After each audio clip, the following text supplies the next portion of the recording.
Hello and welcome to yourlocalnote.com. I'm RJ, and we are at our very first YLN Vidcast, and we're going to be featuring John and Brittany. We got Mike behind the camera. We got Carl Bonner on sound because we are recording this at Springhouse Sound in King of Prussia. So we'll be talking with Carl a little bit later, but we're going to get a first song by John and Brittany, and then we'll start talking to them about their music, their career, and all that good stuff. And just remember, with yourlocalnote.com, we're streaming 24/7, and we've got our free apps. All you have to do is go to the respective stores and download YLN, the free apps, and we're all set to go. So without further ado, here is John and Brittany.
With the dresses that are pretty. Oh, what a world, living in the nitty gritty.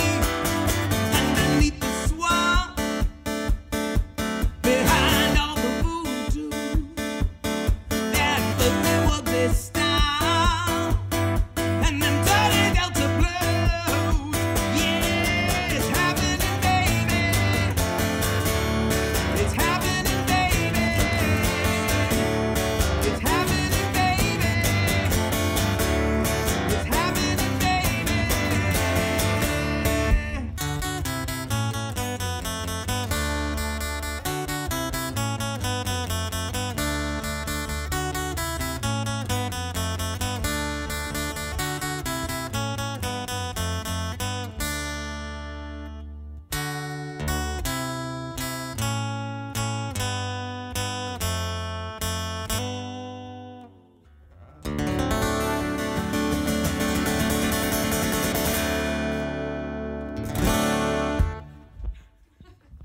All right. That is John and Brittany. Song is called Mississippi Fred.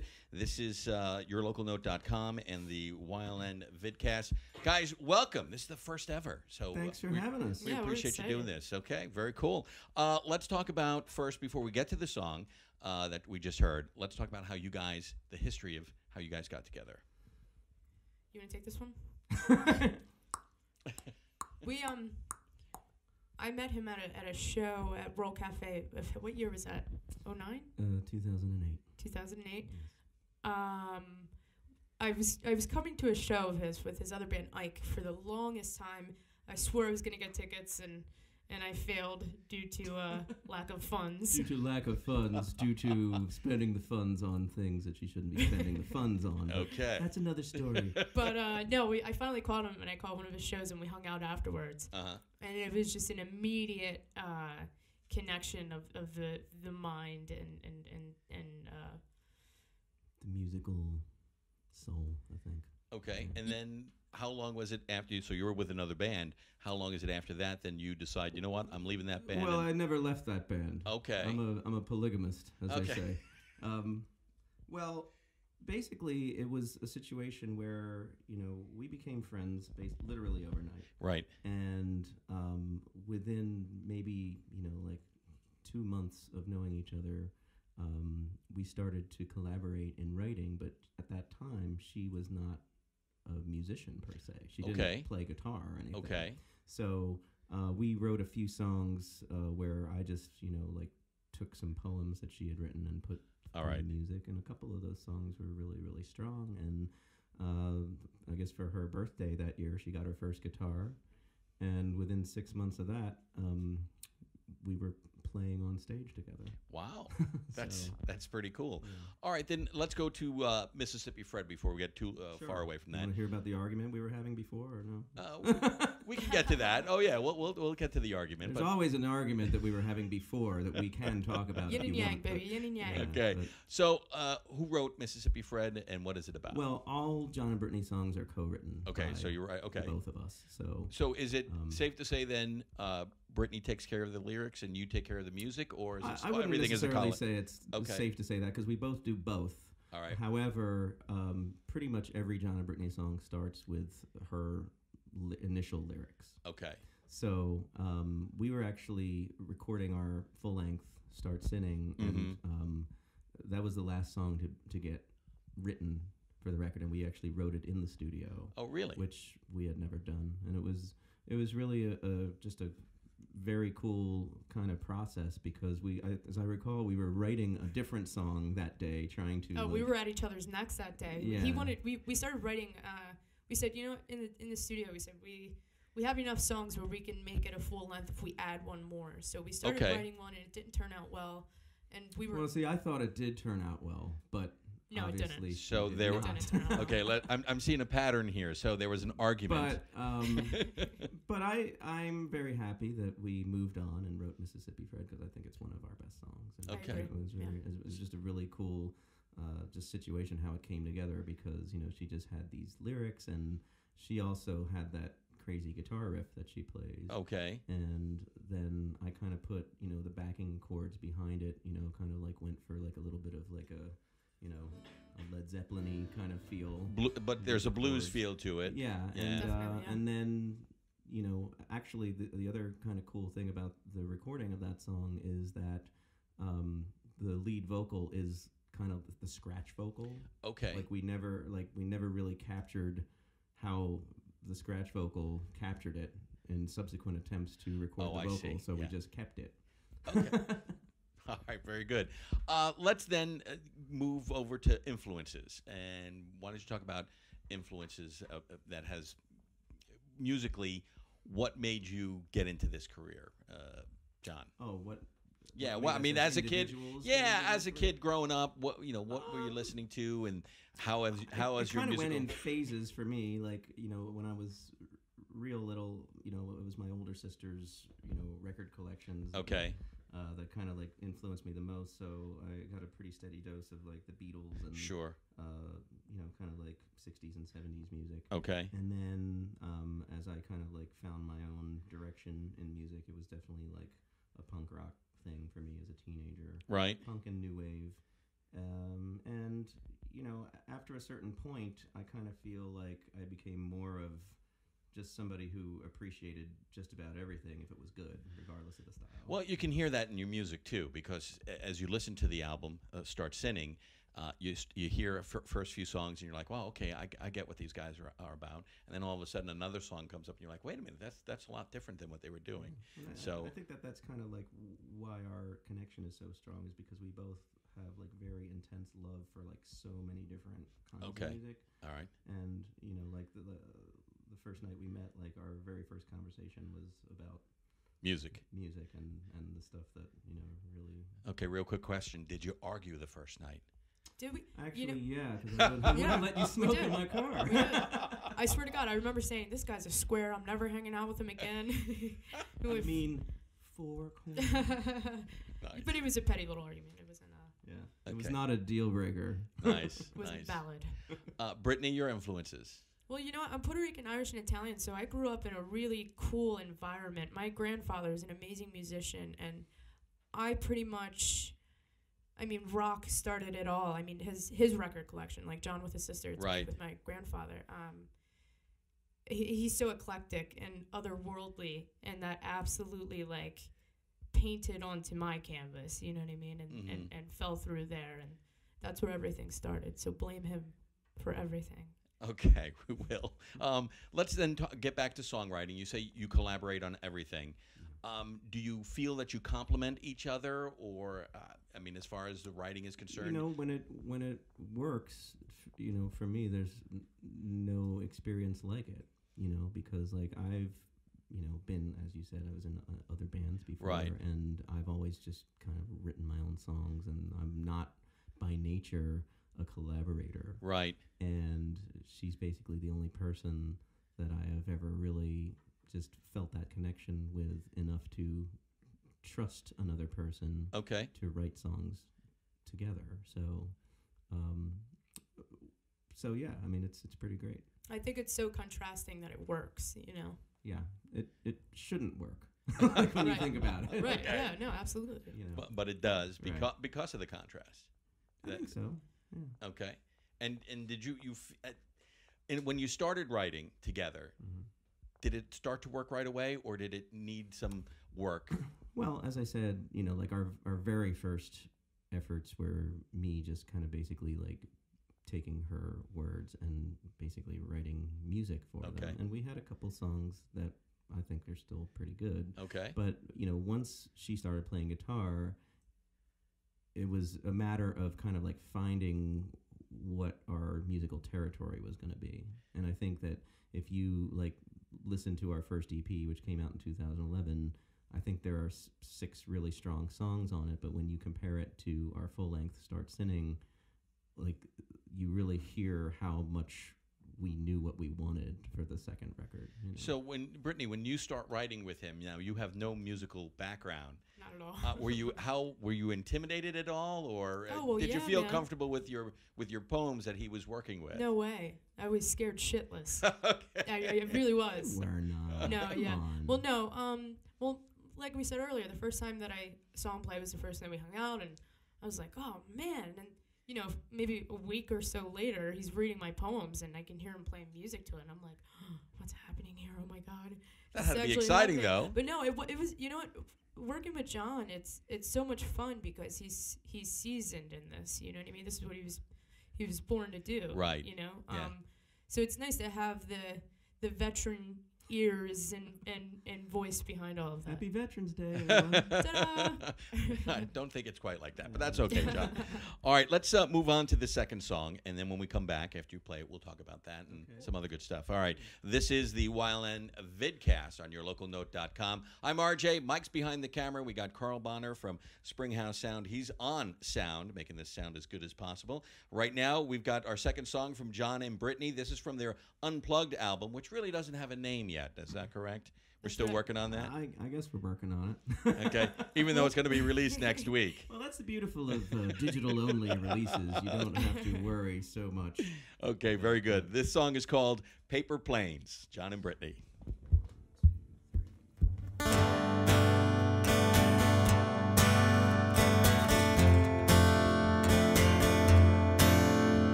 So romantic, need some B-52. So lackluster, hey, what's with you? I lost my head and I lost my sense. My heart was full but in suspense. Paper planes, they caught my view. Sweet Mary Jane, caught up with love.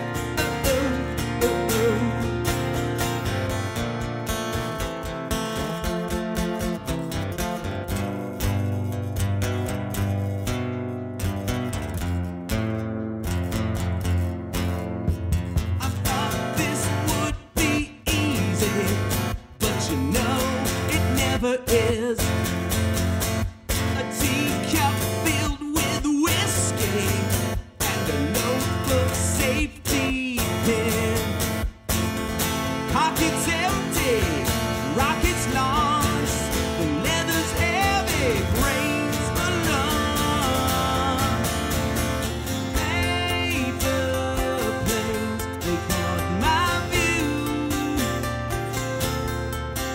Sweet Mary Jane, caught up with love. Paper planes,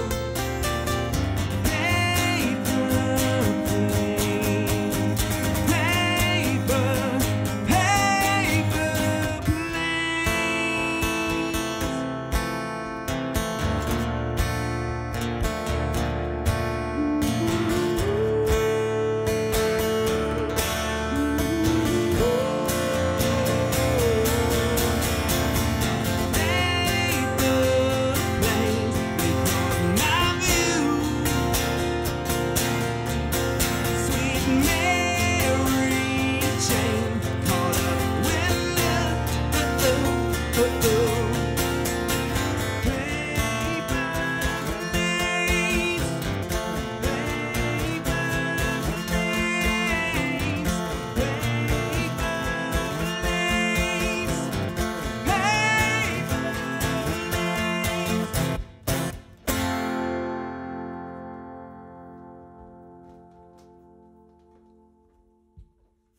You need some?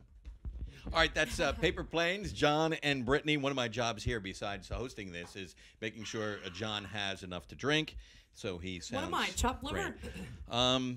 Your water's You right didn't next to bring you. your own can. Sorry about that. Sorry about that. All right, song is called Paper Planes. Let's talk about this song. That's okay. You guys wrote this. What is this about? How'd this come together? This one, well, you wanna go? Do you know the channel Palladia? Yes. Well, I was watching that, and the B-52s were on it. Oh, really? And I was so blown away by that performance. And I just started writing. I don't know, something about their music is really makes me feel really nostalgic. You know? Sure. I don't know why, but I started writing those lyrics. Probably at any party you attend to, at some point in time, a B-52 song Oh, comes absolutely, on. yeah, Okay. absolutely. But that's where the lyrics came from, and I showed it to him. And I think the lyrically, it already had this kind of like Lou Reed kind of thing going Yeah, on. I You mean, know? for me, like it's one of her more kind of stream of consciousness feeling lyrics. Right. And I don't know, like it just kind of like it felt very much like a metaphor for the creative process to me. Okay. And I think that's kind of like what we were going for with our music video of the song. And I want to get into that in just a little bit. In the video, we're kind of like arguing over, Right. We're working on something musically, Mm-hmm. and then the Paper Planes kind of like come into view, and I kind of view that as like the kind of like the spark of inspiration. Okay. And so it really felt like a perfect kind of like distillation of like all our influences also, because there's like kind of like the Lou Reed influence, there's the new wave influence, and for me it's really one of the cornerstones of the record. Okay. What made you decide to use this song for the video? I don't know. I think initially we weren't going to, and it just kind of struck me that it would be like, because it was going to be our first like real official music video, that it should be a platform to kind of show what our dynamic is about. Okay. I think it also had like a lyrical visual appeal too. You know, you can picture that, you can see that. Right.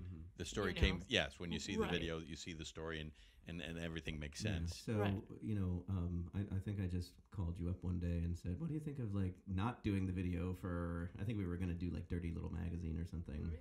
Yeah, or Zoloft or one of those. Right. And you managed to convince her to go along with Paper Planes. A lot of John and Brittany is him trying to convince me to do things, and I'm like, no, it's not going to happen. In the end, it does.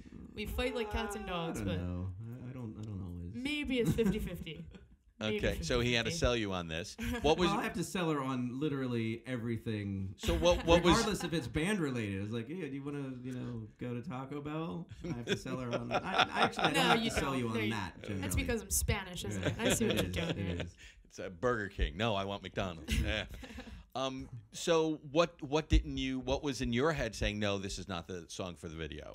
Because you know what? I think that's the one song in the album that's that's kind of not softer, but a different side of John and Brittany musically. Okay. And I think that's why I kind of wanted to do something a little bit darker and steer away from that. All right. You know, I think I had this misconception where it was like, if we do Paper Planes, we're going to be seen as like these colorful little pop kids. Ah, you didn't want that. And that's what both of us really, you know, do not want. Yeah, but I think, you know, our personality always kind of carries the day with the band. Okay. You know, which is why I feel like we could do anything we want musically, and it would still be us. Okay. You know, so How describe the process of getting it played on MTVU?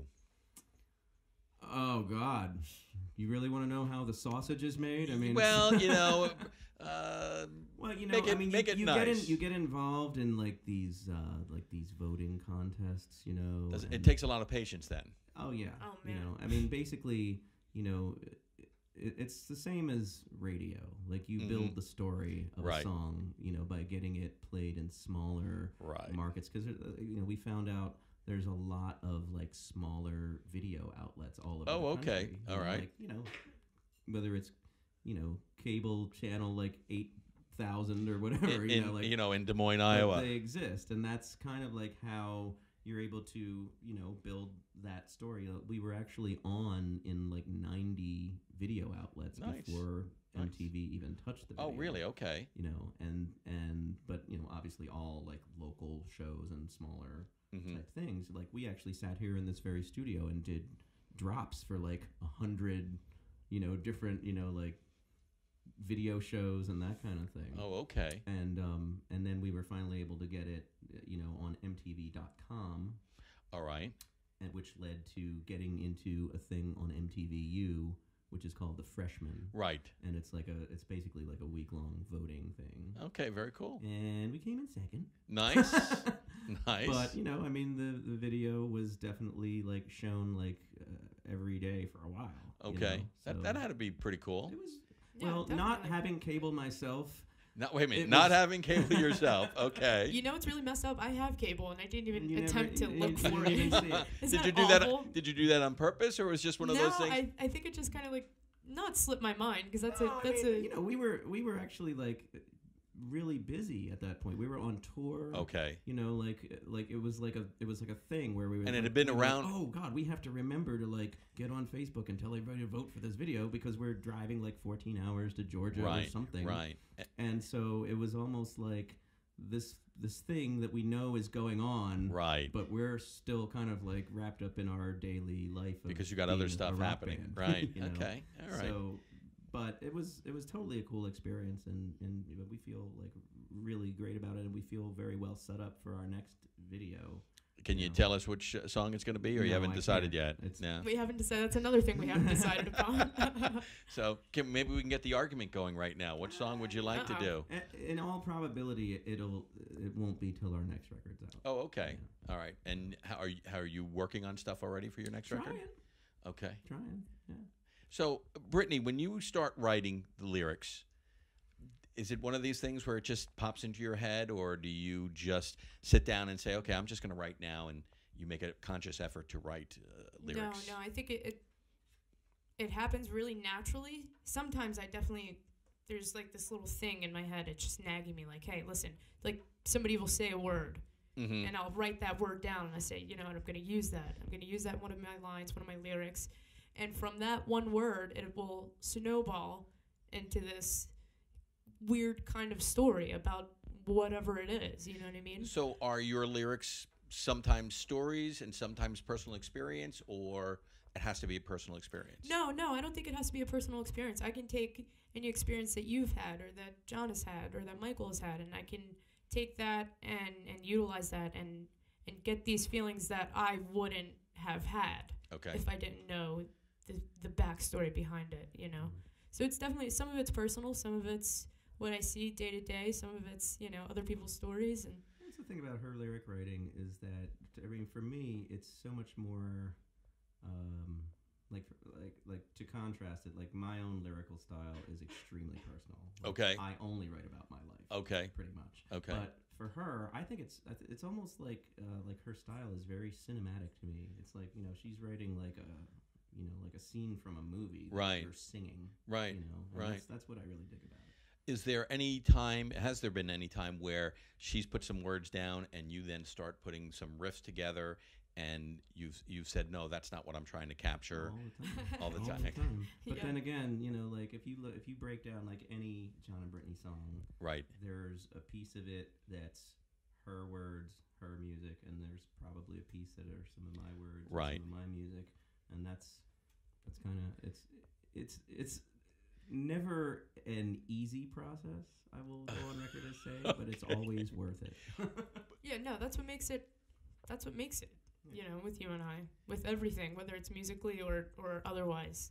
So when you're sitting down, you bring lyrics to the table, you're bringing music to the table. You know that it's not going to be an easy session where, oh, this fits perfectly. No.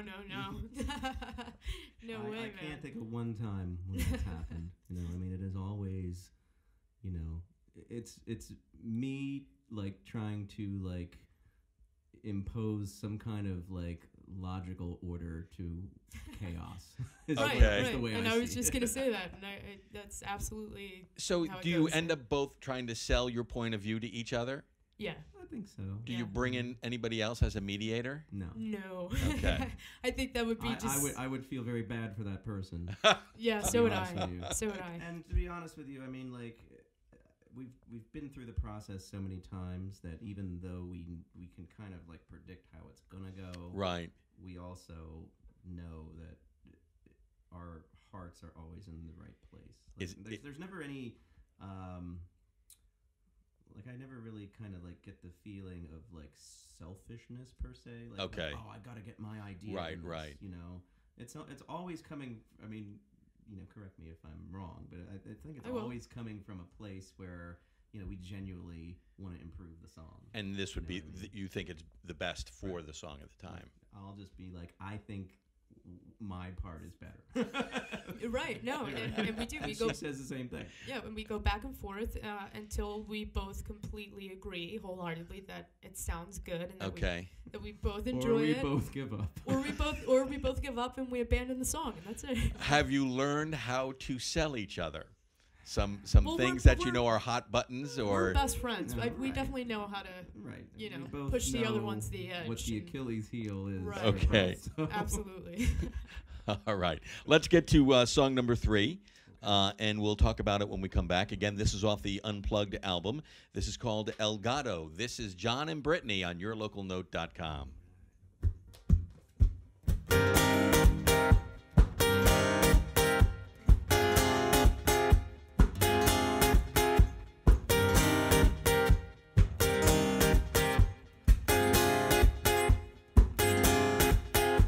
His boots hit the floor like paint on cement. And this is his story, El Gato's lament. His face was a legend, his history a myth, known for his danger and feared for his risk. Waltzed in the bank, he'd lost half his mind. Didn't much care, he was robbing blind.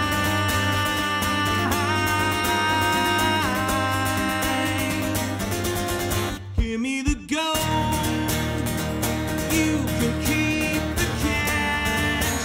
Just something I can hold when nothing ever lasts. It doesn't mean that much to you, but in the proper hands, it could mean everything. El Gato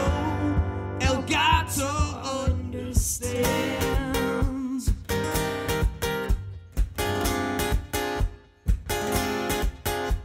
Put your hands up, don't move an inch. Calmly, slowly turn and face the wall.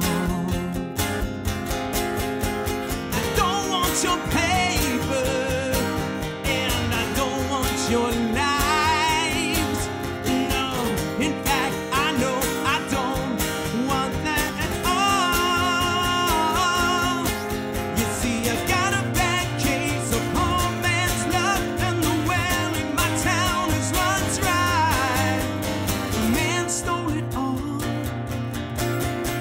to make a quick buck, and I can't stand to hear the niños cry.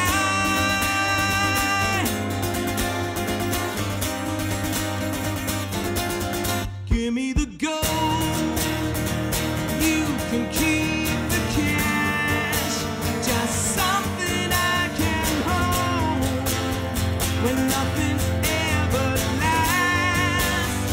It never meant that much to you, so get down on the floor and count to infinity. El Gato, El Gato's out the door.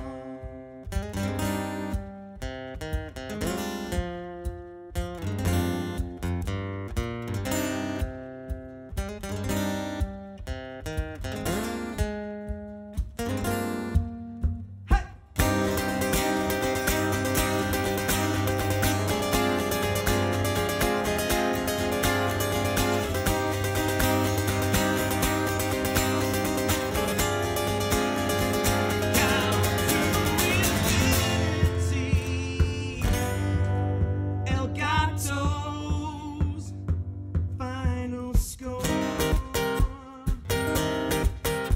Yeah.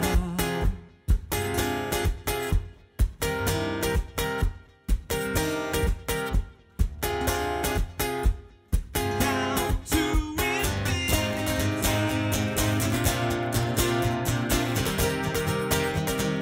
count to infinity, yeah. Count to infinity.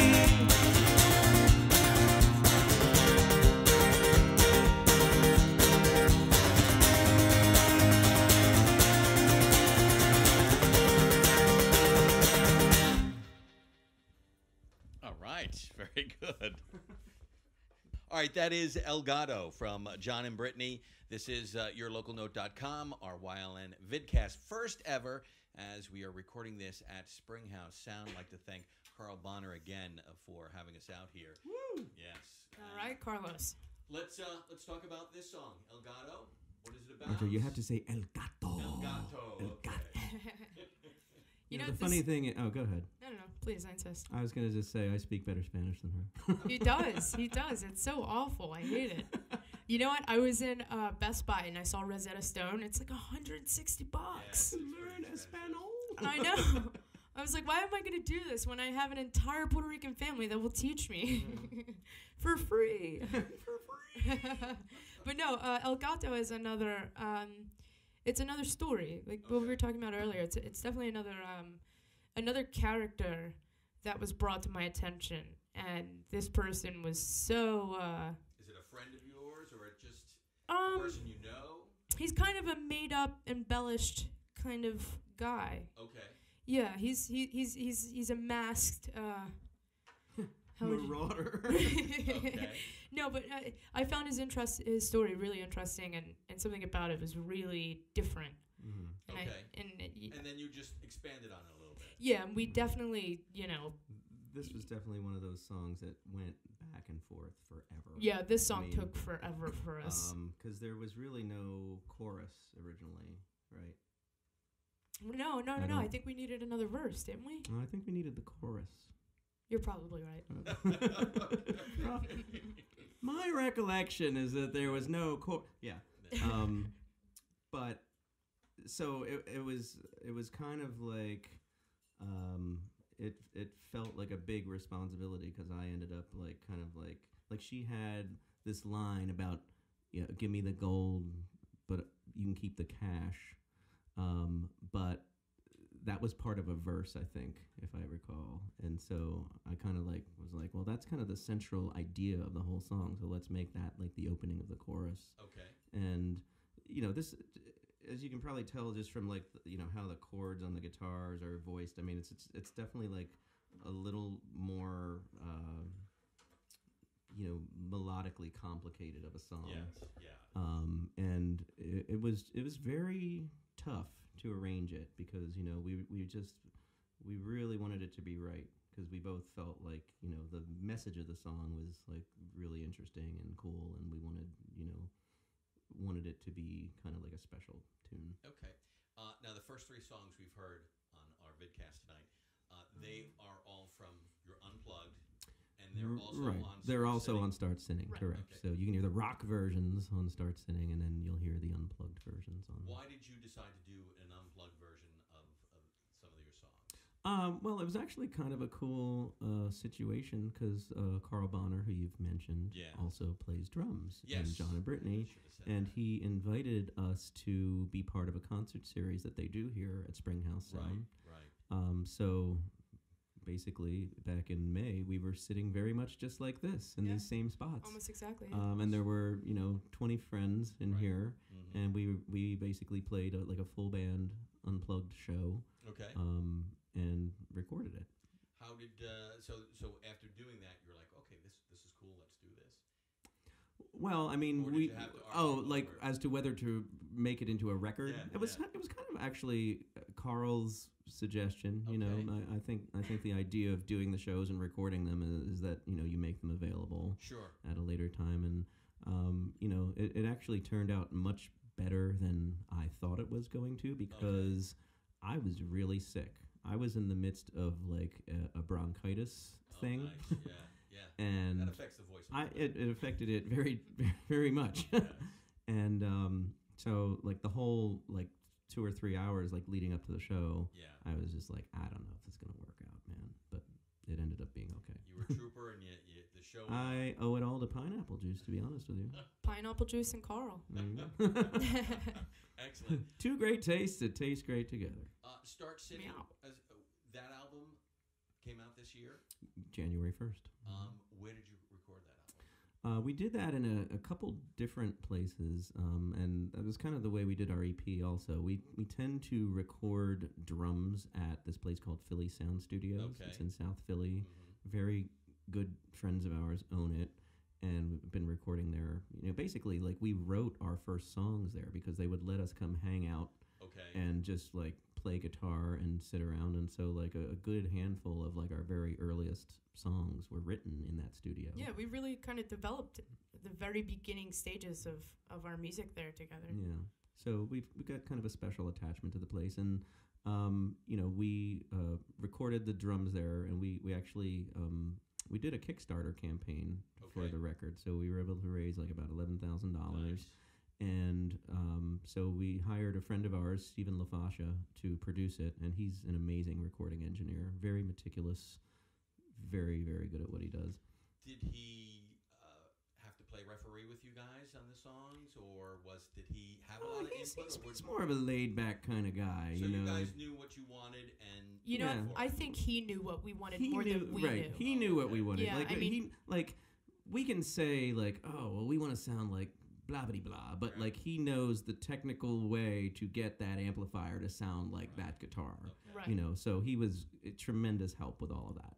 Okay. You know, so he was amazing, and so we recorded like basically did drums and bass Mm-hmm. in that studio, and then a lot of the guitars. Actually, we did a lot of guitars there because you know why? Because we actually recorded so fast that we had kind of allotted like maybe 5 days in the studio to do drums and bass for the whole Right, record, right. and it ended up that we did all the drums, all the bass, and 90% of the guitars in that amount of time. Okay. And then so we ended up doing the vocals at Steve LaFossa's apartment, Okay. which like I've tracked vocals in like broom closets before, so I'm fine regardless. Just get your mic and you're ready to go. Yeah. But he had like the most awesome setup. It was so great and so ghetto at the same time. Like Okay.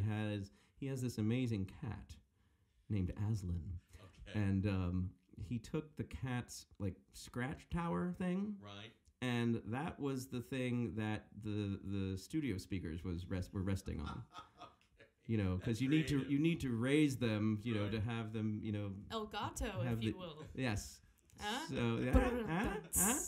So it was just like I went in there and I was like, this is awesome. You know, this is exactly, you know, the way I would want it. You know, like, Nice. But like, it was so comfortable. It was literally we're just Extremely hanging out in comfortable. his apartment Yeah. and you know messing around for a few hours. Yeah. And the thing is like, you know, and Steve knew that we had to do that for budgetary Right. concerns. I mean, if he had his way, I mean, we would have been in like the big studio Sure, the whole time. sure. But he was so accommodating and gracious, and you know, he made it work for us. I mean, there was another situation where I think it was the last thing we recorded for the record, and I think it was we did like a little nod to the bass line in "Walk on the Wild Side" by Lou Okay, Reed yeah, in yeah, Paper Planes. Yeah. And With the 400-foot cable. right, and we didn't bring like a guitar cable with us, and he was like, "Dude, I have no guitar cables, but I have this like literally like a 75-foot speaker cable, which you're not really supposed to use Right. for guitars." Mhm. He was like, "I can't believe I'm doing this." It made for a great sound though. Yeah, it worked. Now, you did mention that you are writing songs for another album. Do you anticipate having it out maybe sometime in 2014? I sure would like that to happen. We need to kind of get cracking. Okay. But, you know, we have one song written that we are extremely excited about. It's called Delacroix Blues. And do you play that We on- have on been your- playing it. Yeah. Yeah. and you get good response?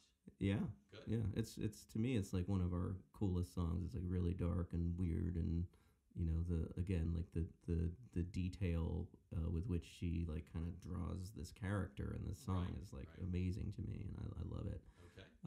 So we just need like 9 more Oh, like that, Okay. and we're good to go. Okay. Anything that you did on the last album that you'd like to change for future albums, or No. no? No. Once they're done, they're done. To my, you know, like I don't No, really. I mean, as far as the process is concerned, the things that you look back and say, you know what, if we did this differently, we could have done this, or anything like that. I try not to live life with second guessing things, Okay. and in particularly with John and Brittany, I don't like to second guess. Things. You know, that would be an exercise in complete futility and probably induce suicidal thoughts. So. Very good. All right. Let's talk about where people can find your music, websites and social media, all that good stuff. Take that one down. JohnBrittany.com is our main website, and we're on Facebook at facebook.com/JohnBrittany.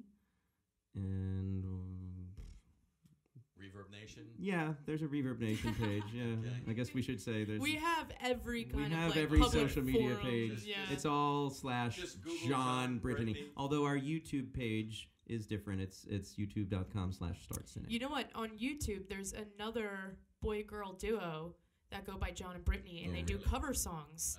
I mean, the chick's a really good singer, so she's wanting me up, you know. Okay. But no, yeah, they're pretty good. But we're gonna have to do something about that. Yeah, cease and desist time.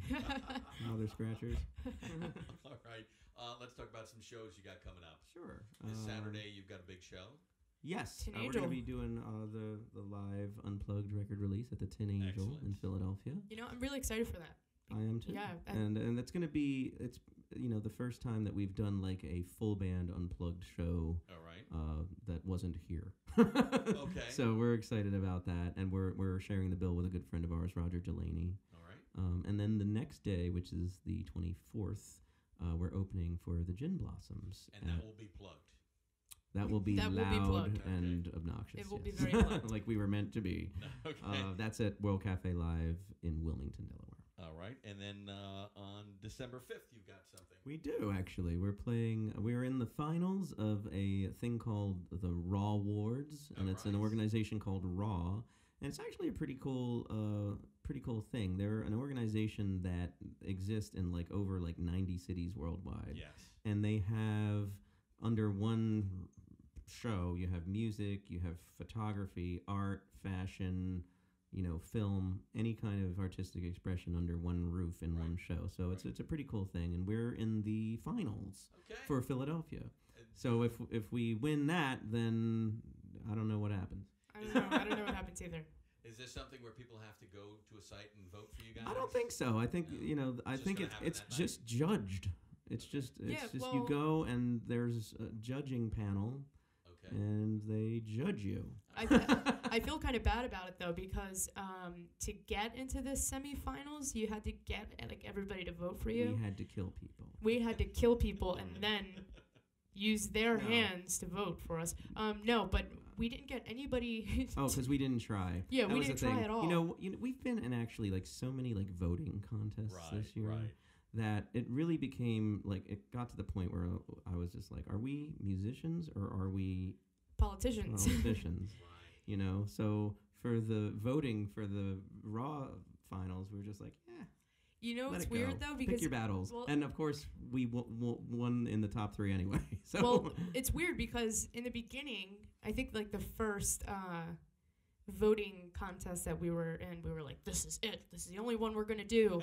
We're not gonna be that band that does all these voting contests. And then like a few months later, we're in like 9 of them. Right. But well, if MTV says, you know, hey, get your people to vote for your video, you kind of have to do that one. But like after a while, it just becomes like a thing that you just. It's kind of a burden. It takes you away from focusing on what you should be doing, and that's kind of, you know, it's one of the reasons why we only have one song written for the new record, is that like we've been spending like a lot of time on other things. But it's still part of the marketing. Sure, right. I understand it's a necessary evil to do it to a degree. Yes. But you know, we're kind of over it. All right. We've been watching you all night, so we have the unplugged experience.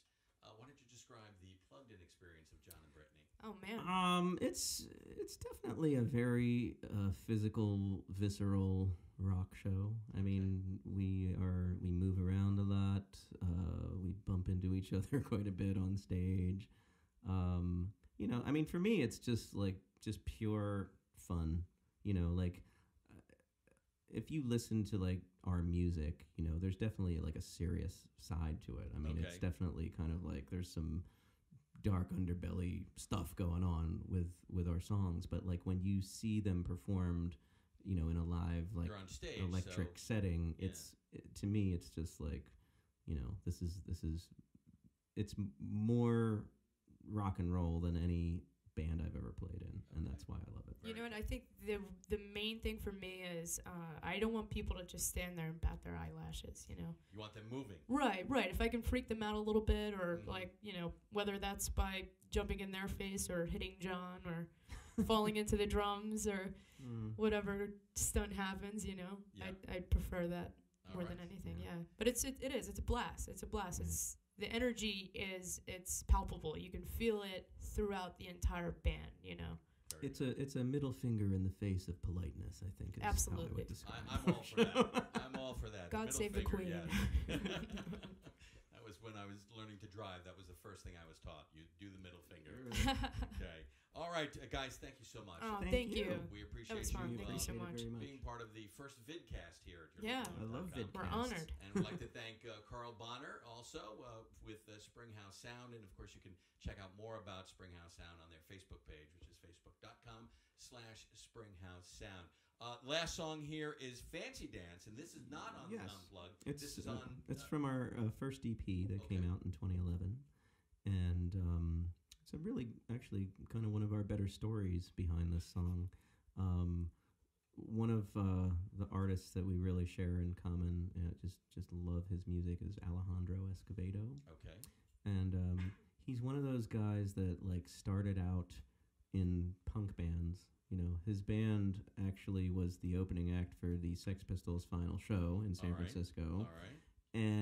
But he has since then just created this amazing career of, you know, he was on the forefront of you know, alternative country. You know, he was in the band Rank and File. He was in the True Believers. These are both like really, you know, kind of in the vanguard of like, you know, that movement. Sure. And then he kind of veered into singer-songwriter territory.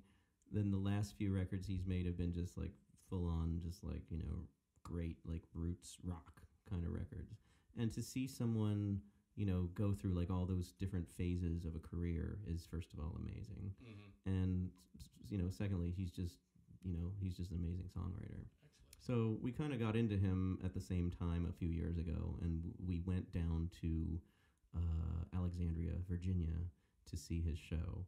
And it was at this place where it was kind of like a dinner theater vibe, Okay. more or less. Okay. And so, we were there and we were, eating the bad piece of chicken and, drinking wine and whatever. People watching. Yeah, and we had pretty good seats. So we were like kind of up towards the front but off to the side. Right. And so, we were really digging the show. But at the end of the show, they were playing like some real like energetic rock songs. And so we decided it would be cool to get up and kind of move around. Mm-hmm. Well, that was frowned upon, to say the least. No fun allowed here. No fun allowed, right? So eventually, Brittany, and we had met Alejandro a couple times before. This was not the first time we had met him. So she just decides she's going to walk on stage and whisper in his ear, "Make everybody stand up." Well, it worked. And it worked. And he got everyone to stand up. Yep. It worked. Nice. All right. Very good. So that's the touching part of the story. All right, That's guys. the good part. Yes, Yeah. thank you very much. Yeah. Again, this is John and Brittany. We've been hanging with them on our first vidcast. Again, we'll have a brand new podcast next week on yourlocalnote.com. If you want to get our weekly newsletter, just contact us at contact@yourlocalnote.com. All right, we're going to wrap things up with John and Brittany. Their final song here is called Fancy Dance on yourlocalnote.com.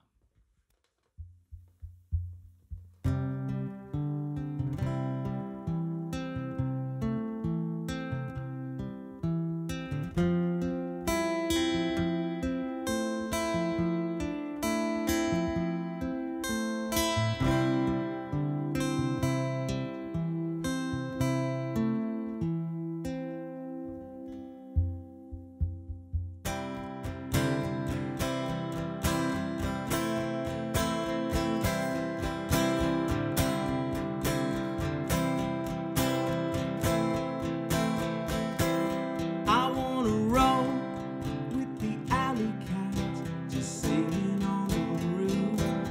I wanna jam all night, all day, like I got nothing to lose. There's something in the air, sweet thing, stronger than mama's moonshine. I can see the notes, I can hear them ring, and it's got me feeling alright. So come on, man, shake off the blues, 'cause it's time to take a chance. Oh, they said I can't, so I broke their rules, and I showed them all a fancy dance.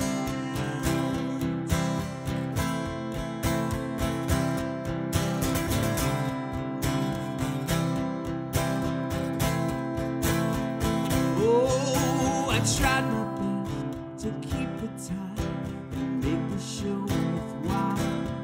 So I went to the stall and lost my mind and ran back down the aisle. The boys they sang, the girls they blushed. It was perfect, but really dancing. Oh, what a night, what a rush, the beautiful sound of suspense. So